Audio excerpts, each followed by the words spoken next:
नमस्कार दोस्तों, आपका स्वागत है बीपीएम नॉलेज में। आज हम लोग बिहार एसएससी के टॉप 50 क्वेश्चन को करने वाले हैं, जो कि आपके सभी एग्जाम के लिए बहुत ही महत्वपूर्ण रहने वाला है। और इसमें से आप अगर किसी भी प्रश्नों का आंसर आप जानते हैं तो आप कमेंट बॉक्स में दे सकते हैं। तो चलिए आज का वीडियो शुरू करते हैं। आज का पहला क्वेश्चन है, किसी वस्तु का मूल्य किसके द्वारा निर्धारित होता है? किसी वस्तु का मूल्य किसके द्वारा निर्धारित होता है? तो ये होता है मांग एवं पूर्ति दोनों के द्वारा। इसका राइट आंसर ऑप्शन सी हो जाएगा। मांग एवं पूर्ति दोनों के द्वारा जो है किसी वस्तु का जो है मूल्य निर्धारित किया जाता है। चलिए अगला क्वेश्चन देख लेते हैं। अगला क्वेश्चन है, रासायनिक दृष्टि से रेशम क्या है? रासायनिक दृष्टि से रेशम क्या है? तो यह प्रोटीन है। इसका राइट आंसर ऑप्शन ए हो जाएगा। रासायनिक दृष्टि से जो है रेशम एक प्रोटीन है। चलिए अगला क्वेश्चन देख लेते हैं। अगला क्वेश्चन है, भारतीय संविधान सभा के प्रारूप समिति के अध्यक्ष कौन थे? भारतीय संविधान सभा के प्रारूप समिति के अध्यक्ष कौन थे? तो ये थे भीमराव अंबेडकर। इसका राइट आंसर ऑप्शन बी हो जाएगा। भीमराव अंबेडकर जो है भारतीय संविधान सभा के प्रारूप समिति के अध्यक्ष थे। चलिए अगला क्वेश्चन देख लेते हैं। अगला क्वेश्चन है, पिलानी निम्न में से किस प्रकार का नगर है? पिलानी निम्न में से किस प्रकार का नगर है? तो ये शैक्षणिक नगर है। इसका राइट आंसर ऑप्शन सी हो जाएगा। पिलानी जो है एक शैक्षणिक नगर है। चलिए अगला क्वेश्चन देख लेते हैं। अगला क्वेश्चन है, निम्न में से किसका पीएच मान 7 है? निम्न में से किसका पीएच मान 7 है? तो ये उदासीन विलयन का। इसका राइट आंसर ऑप्शन बी हो जाएगा। उदासीन विलयन का जो है पीएच मान 7 होता है और यह पानी का होता है, तो इसको भी याद रखिएगा। पानी का पीएच मान 7 होता है। चलिए अगला क्वेश्चन देख लेते हैं। अगला क्वेश्चन है, इनमें से कौन सा लौह इस्पात कारखाना समुद्र तट पर स्थित है? इनमें से कौन सा लौह इस्पात कारखाना समुद्र तट पर स्थित है? तो यह है विशाखापट्टनम। इसका राइट आंसर ऑप्शन डी हो जाएगा। विशाखापट्टनम इस जो है यह लौह इस्पात कारखाना समुद्र के निकट स्थित है। चलिए अगला क्वेश्चन देख लेते हैं। अगला क्वेश्चन है, कार्बन की संयोजकता क्या है? कार्बन की संयोजकता क्या है? तो ये 4 है। इसका राइट आंसर ऑप्शन बी हो जाएगा। कार्बन की संयोजकता जो है 4 है। चलिए अगला क्वेश्चन देख लेते हैं। अगला क्वेश्चन है, सीएनजी का पूरा नाम क्या है? सीएनजी का पूरा नाम क्या है? तो यह कंप्रेस्ड नेचुरल गैस। इसका राइट आंसर ऑप्शन सी हो जाएगा। कंप्रेस्ड नेचुरल गैस जो है सीएनजी का पूरा नाम है। चलिए अगला क्वेश्चन देख लेते हैं। अगला क्वेश्चन है, भारतीय संस्कृति की प्रमुख विशेषता क्या है? भारतीय संस्कृति की प्रमुख विशेषता क्या है? तो यह सिंहनुता। इसका राइट आंसर ऑप्शन बी हो जाएगा। सहिष्णुता जो है यह भारतीय संस्कृति की जो है प्रमुख विशेषता है। चलिए अगला क्वेश्चन देख लेते हैं। अगला क्वेश्चन है, प्रति वर्ग किलोमीटर में रहने वाले लोगों की संख्या को जनसंख्या कहते हैं। प्रति वर्ग किलोमीटर में रहने वाले लोगों की संख्या को जो है जनसंख्या कहते हैं, तो उसको कहते हैं घनत्व जनसंख्या। इसका राइट आंसर ऑप्शन ए हो जाएगा। प्रति वर्ग किलोमीटर में रहने वाले लोगों की जनसंख्या को जो है घनत्व जनसंख्या कहते हैं। चलिए अगला क्वेश्चन देख लेते हैं। अगला क्वेश्चन है, भारत में सरकारी दूध उत्पादन का आंदोलन कहाँ से शुरू हुआ था? भारत में सहकारी दूध उत्पादन का आंदोलन कहाँ से शुरू हुआ था? तो ये हुआ था गुजरात से। इसका राइट आंसर ऑप्शन ए हो जाएगा। गुजरात से जो है भारत में सहकारी दूध उत्पादन का आंदोलन जो है शुरू हुआ था। चलिए अगला क्वेश्चन देख लेते हैं। अगला क्वेश्चन है, कौन सा अधातु विद्युत का सुचालक होता है? कौन सा अधातु विद्युत का सुचालक है? तो यह है ग्रेफाइट। इसका राइट आंसर ऑप्शन ए हो जाएगा।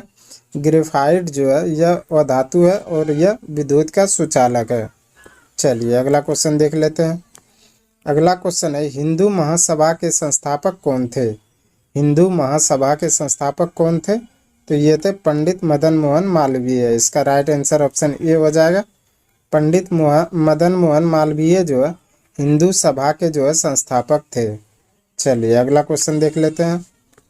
अगला क्वेश्चन है, गांधी जी ने अहमदाबाद से दांडी की यात्रा किस लिए की थी? गांधी जी ने अहमदाबाद से दांडी की यात्रा किस लिए की थी? तो ये नमक कानून को तोड़ने के लिए। इसका राइट आंसर ऑप्शन बी हो जाएगा। नमक कानून को तोड़ने के लिए जो है गांधी जी ने अहमदाबाद से दांडी की जो है यात्रा की थी। चलिए अगला क्वेश्चन देख लेते हैं। अगला क्वेश्चन है, तुम मुझे खून दो मैं तुझे आज़ादी दूंगा का नारा किसने दिया था? तुम मुझे खून दो मैं तुझे आज़ादी दूंगा का नारा किसने दिया था? तो ये दिया था सुभाष चंद्र बोस ने। इसका राइट आंसर ऑप्शन सी हो जाएगा।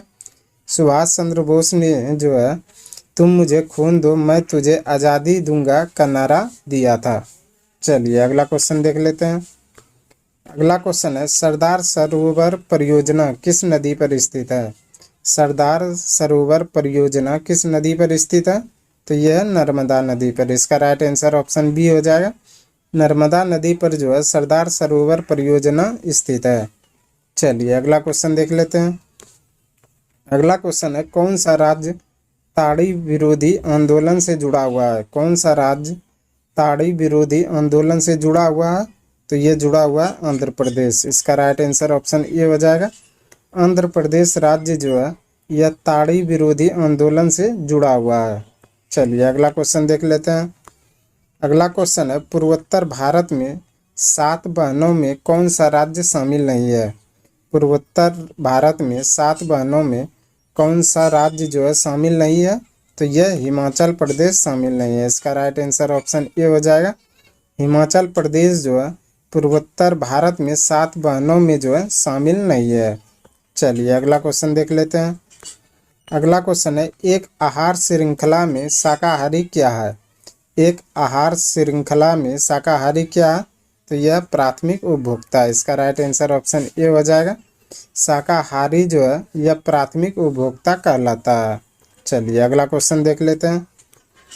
अगला क्वेश्चन है, भारत के नियंत्रक व महालेखा परीक्षक की नियुक्ति कौन करता है? भारत के नियंत्रक व महालेखा परीक्षक की नियुक्ति कौन करता है?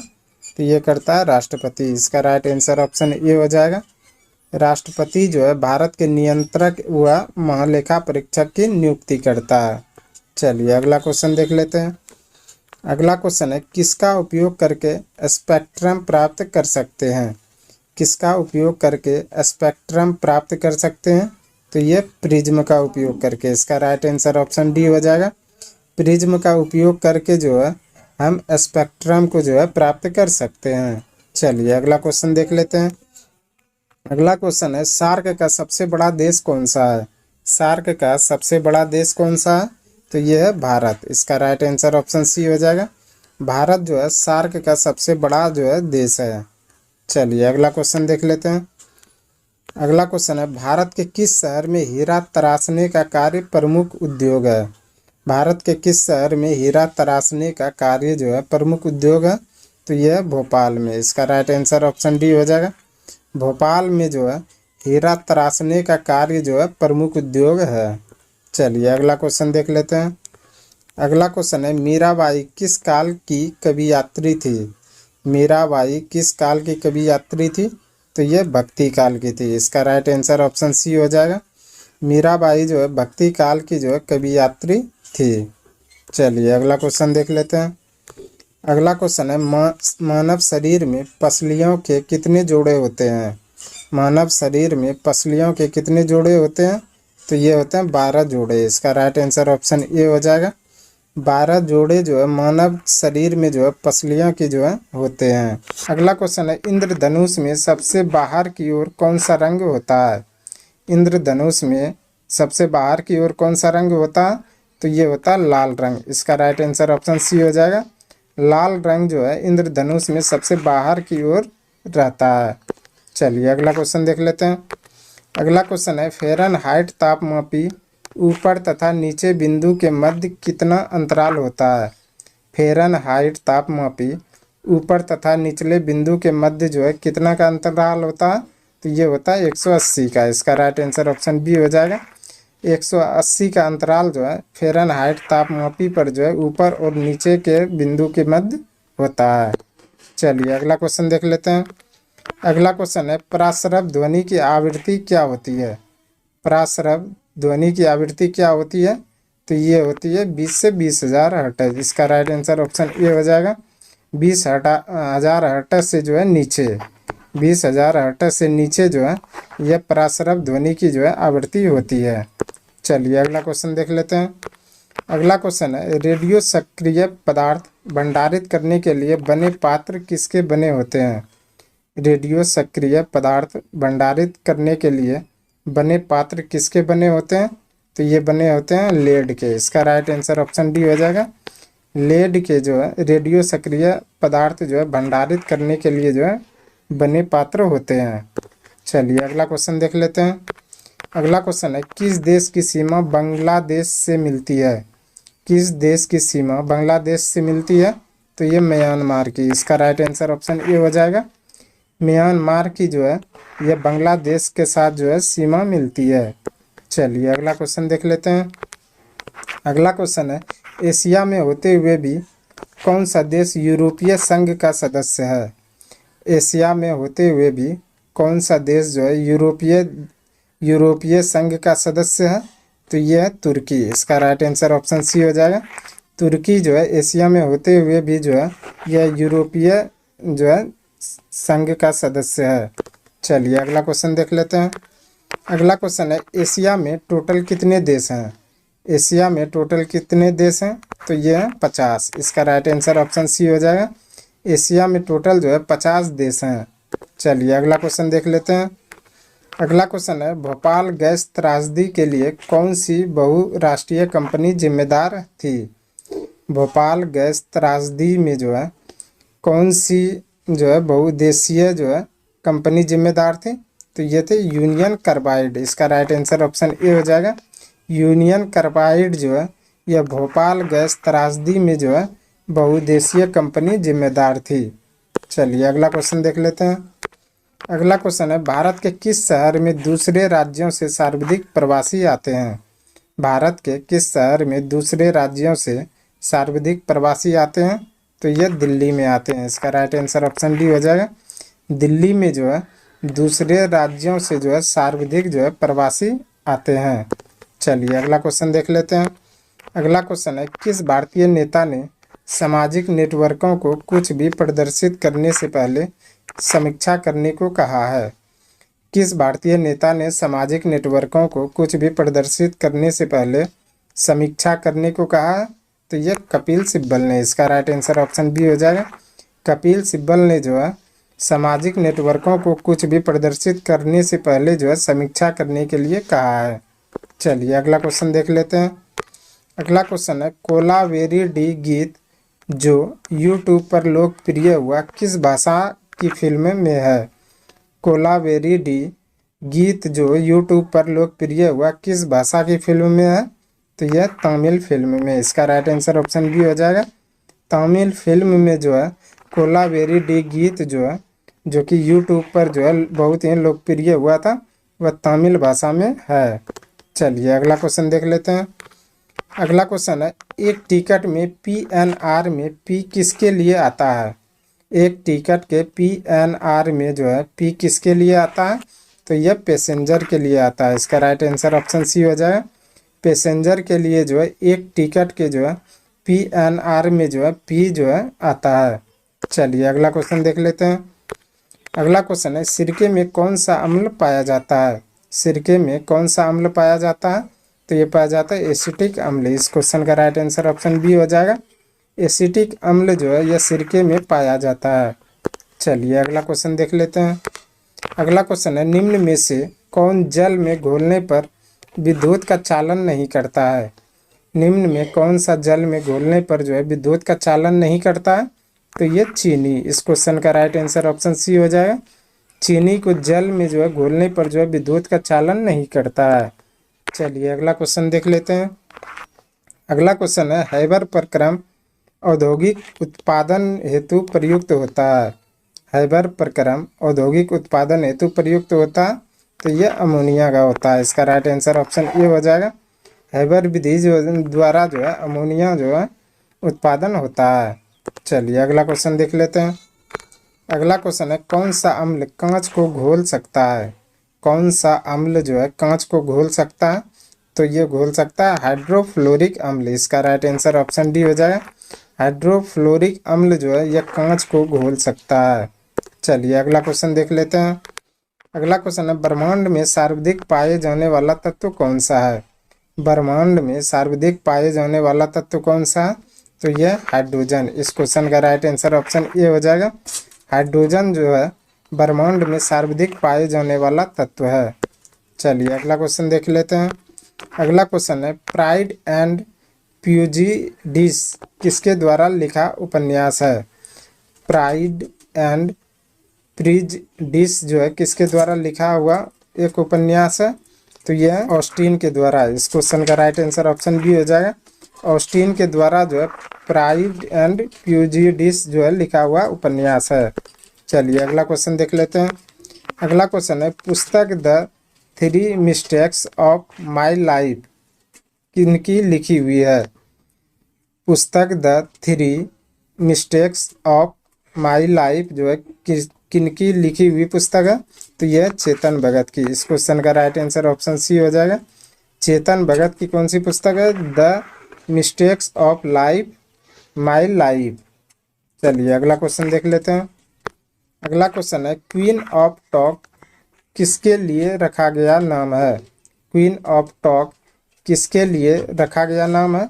तो यह अपरा विनफ्राई। इसका राइट आंसर ऑप्शन बी हो जाएगा। अपरा विनफ्राई जो है के नाम को जो है क्वीन ऑफ टॉक जो है नाम रखा गया है। चलिए अगला क्वेश्चन देख लेते हैं। अगला क्वेश्चन है, ग्रामीण बैंक का संस्थापक कौन है? ग्रामीण बैंक का संस्थापक कौन है? तो यह मोहम्मद यूनुस। इसका राइट आंसर ऑप्शन ए हो जाएगा। मोहम्मद यूनुस जो है ग्रामीण बैंक का जो है संस्थापक है। चलिए अगला क्वेश्चन देख लेते हैं। अगला क्वेश्चन है, महामना के नाम से किसे जाना जाता था? महामना के नाम से किसे जाना जाता था? तो ये मदन मोहन मालवीय को। इसका राइट आंसर ऑप्शन सी हो जाएगा। मदन मोहन मालवीय को जो है महामना के नाम से जाना जाता था। चलिए अगला क्वेश्चन देख लेते हैं। अगला क्वेश्चन है, वर्ष 2010 में किस शहर में जर्मन बेकरी विस्फोट कांड हुआ था? वर्ष 2010 में किस शहर में जर्मन बेकरी विस्फोट कांड हुआ था? तो ये हुआ था पुणे में। इसका राइट आंसर ऑप्शन बी हो जाएगा। पुणे में जो है 2010 में जो है जर्मन बेकरी विस्फोट कांड हुआ था। चलिए अगला क्वेश्चन देख लेते हैं। अगला क्वेश्चन है, कंपनी रिसर्च इन मोशन किसके निर्माण से संबंधित है? कंपनी रिसर्च इन मोशन किसके निर्माण से संबंधित है? तो यह ब्लैकबेरी। इस क्वेश्चन का राइट आंसर ऑप्शन बी हो जाएगा। ब्लैकबेरी से संबंधित जो है कंपनी रिसर्च एंड मोशन जो है संबंधित है। चलिए अगला क्वेश्चन देख लेते हैं। आज का अंतिम क्वेश्चन है, सिंगुल समिति किसके लिए नियुक्त की गई थी? सिंगुल समिति किसके लिए नियुक्त की गई थी? तो यह की गई थी 2010 का कॉमनवेल्थ खेल के लिए। इसका राइट आंसर ऑप्शन ए हो जाएगा। 2010 का कॉमनवेल्थ खेल के लिए जो है सिंगुल समिति जो है नियुक्त की गई थी। आज के लिए बस इतना ही। हमें उम्मीद है कि ये वीडियो आपको पसंद आया होगा। अगर पसंद आया तो प्लीज़ लाइक कमेंट शेयर और चैनल को सब्सक्राइब जरूर करें। धन्यवाद।